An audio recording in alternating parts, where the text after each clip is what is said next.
legislation, and that was for the government, and that's why I put this forward.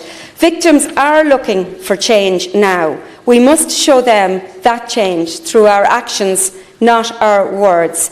Every person has an equal right to be protected by the criminal justice system.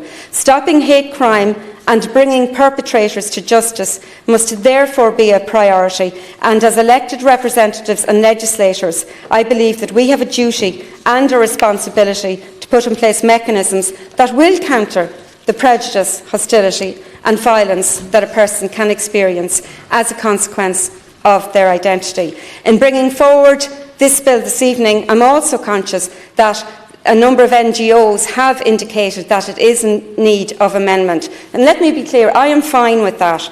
I am happy to discuss and agree amendments to this legislation.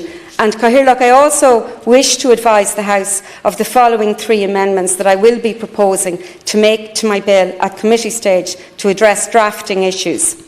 Number 1, under interpretation of hate crime, I would be proposing to include any relevant offence that is actual or perceived to be motivated by prejudice. So the interpretation of hate crime will read, any relevant offence that is perceived by a victim or any other person to be wholly or partially motivated by prejudice against a relevant individual based on said individual's asylum or refugee status, nationality, religion, colour, race, disability, ethnicity, including members of the travelling community and Roma communities, gender identity and expression, sexual orientation, transgender identity, sex characteristics or actual or perceived age.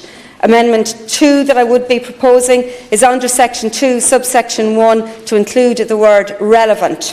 And amendment number 3, I'll be amending the schedule to the bill with the following deletions. At number 2, delete an offence under Section 21 of Criminal Justice Act 2011. At number 3, delete Sections 6 and 7, Criminal Justice Public Order Act 1994. At number 6, delete Sections 6 and 7 of the Criminal Law Sexual Offences Act 1993. At number 8, delete references to Section 2 and 11 of the Non-Fatal Offences Against the Person Act 1997.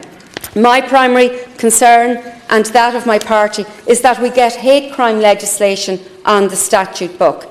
It is vital that this House sends a clear message that crimes motivated by and exasperated by prejudice and hatred will not be tolerated. And finally, I say, Cathaoirleach, we must not limit our responses to hate crime to the justice system alone. We must work at all levels of society to challenge the widespread discrimination and prejudice and ensure that all people are treated as full and equal citizens. I commend the bill to this House and I look forward to other members' contributions.